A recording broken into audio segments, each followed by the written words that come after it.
Of course, these allegations familiar to you when Michael was alive, and now this new documentary revives them after his death. Have you seen the documentary? Do you know the details of the allegations? And what is your response to them? No, let me start by saying this. Wade was in Michael's defense in a case in 2005 where he was asked to take the stand. And he was asked the question by Tom Mesereau. Did Mr. Jackson ever molest you? Wade absolutely said no, absolutely not. And I can tell you, had he did, I would not be here because he was in Michael's defense. Then Mr. Mesereau asked, has Mr. Jackson ever touched you sexually? And he said, no, I wouldn't stand for it. And what has happened here is Joey contacted my ghostwriter to sit down with him to champion Michael's innocence and cementing Wade's testimony that was under oath. So what has happened that people don't know is Wade changed his story that he maintained before and after Michael's death. He tried to go out and shop a book deal. No publisher would touch it. He even sued the estate for $1.5 billion. It was tossed out of court. So the only thing left for him to do was sit down in front. No, he wanted to go out for the head choreography part for Cirque du Soleil. He was turned down from that. So what was left for him to do is to do a documentary. So he gets in front of a camera with a bunch of people and spews out all these nonsense statements. And that's when everything changed, when he was turned down the choreography part. Jermaine, there's no question. Jermaine, there's no question. Jermaine, if I may jump in, there's no question that what you say is true, that this guy gave evidence under oath and said the complete opposite to what he's saying now. People do that sometimes, particularly if they're victims. Part of the problem, I think, that you may have as a family with Michael, and I say this respectfully to you because I've always interviewed you many times and we've always got on well. Part of the problem that people have with this, if they're on the outside, is that Michael settled multi-million-dollar lawsuits with boys who'd been in Neverland, shared a bed with him. Other people find it very strange that a man in his late 30s, well, let me finish, that a man in his late 30s, early 40s would share a bed at Neverland with young boys. So Piers, do you understand why people look at it and go... Wait. Piers, let me interject.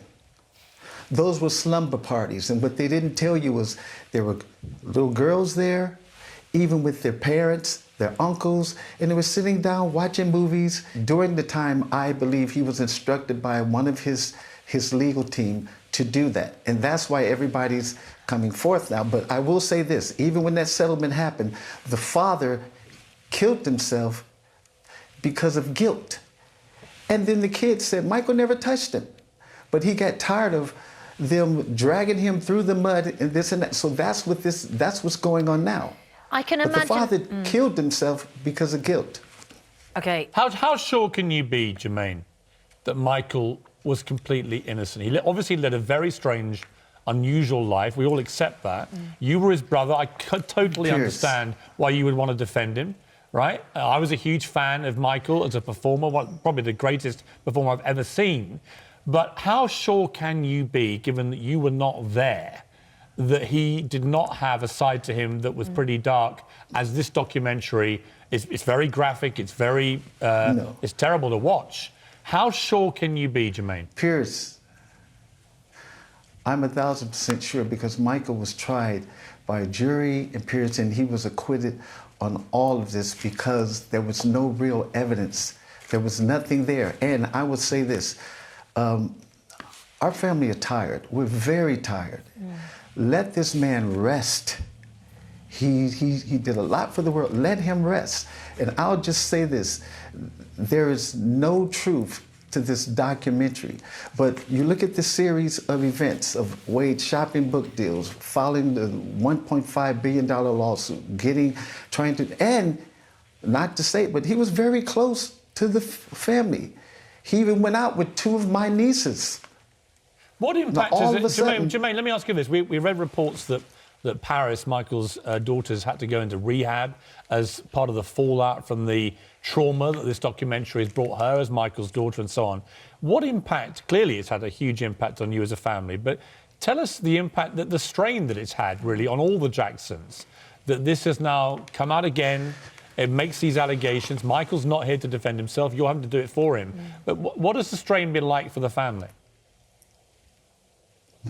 Well, it's been very, very tough because we know we are a family, and when these things happen, we pull together, and the statement that we put out with the estate says it all as well. But I wanted to come on because I've always jumped to my brother's defense, even when he was living and now. But I'm just saying he was tried with all of these things, and even Child Services of Los Angeles cleared him even before the trial in Santa Barbara. And so they had to sling him through the mud, and he was cleared of all of this. So it's nonsense. Jermaine, do you feel that you're going to forever have to be defending your brother, that there will ever be an end to these allegations and these claims? I hope so, but we're living in a time where people can say anything and then it's taken the truth.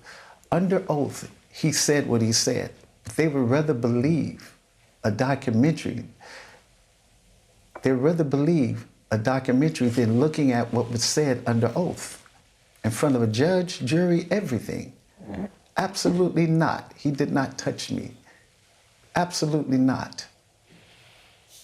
Certainly, I mean, look, there was an interesting story on thedailymail.com that broke yesterday, which was that Wade Robson has not even told his mother, despite her repeated questioning, had always maintained that Michael did nothing inappropriate to him, and then finally said the opposite. And the difficulty, I guess, for anybody on the outside here, Jermaine, is who to believe. You know, you obviously have an inherent belief in your brother, Piers, that he was a good man. Come on. I'm not saying that. No. I'm not saying either way myself. I'm just saying you can see on the outside why people don't know what to think. There's a story. No. Don't say that, because you're putting that out there. Don't say that. The truth of the fact that he was under oath in front of a court and a jury, a judicial system in America. And he stated, absolutely not. I would not be here. I wouldn't stand for it. His mother gets in touch with my ghostwriter, championing Michael's innocence, and just cementing Wade's testimony under oath. So there you have it. But when you look at what has taken place, since then he's been at barbecues with our family and this, and it's just, it doesn't make any sense. Will you as a family, Jermaine, be taking legal action against the makers of a documentary now? That's something for the estate. And at the same time, we lost Michael, we lost our father, we're still mourning, we lost a lot. Just leave us alone, leave him alone, let him rest. Please, let him rest. He deserves to rest.